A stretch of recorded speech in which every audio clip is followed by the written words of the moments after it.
Whenever someone asks me for tips on narrating screenplays, I always recommend them this. Double down on the parts that the producers like and quickly skim through the parts that they don't. However, it isn't as easy as it sounds. It requires a certain situational awareness that doesn't come easily, especially while narrating a story. Narrating a story can be an extremely daunting experience, particularly when you're too self-conscious. I struggled with it a lot starting out. I was a bad narrator. While narrating to producers, I would read from the screen in a monotone and I would never look up, let alone observe their reactions. Even if I tried not to read from the screen, I'd lose track of the story and I would try to trace it back from the script.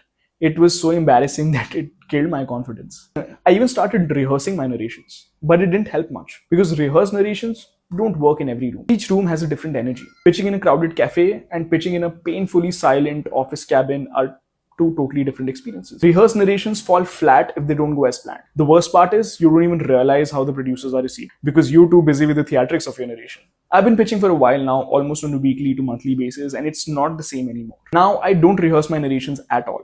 I don't even read from the script. I narrate purely on instinct. No two narrations of mine are the same. It keeps evolving with every pitch. Not every great scene lands well in every room.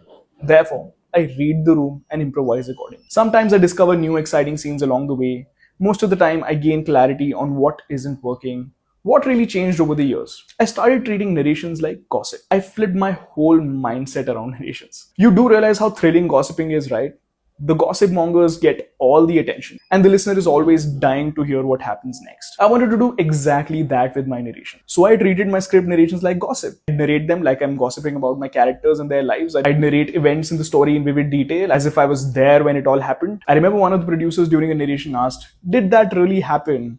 Making my narration sounds like gossip made my story feel so authentic and rooted that I almost never lost their attention throughout.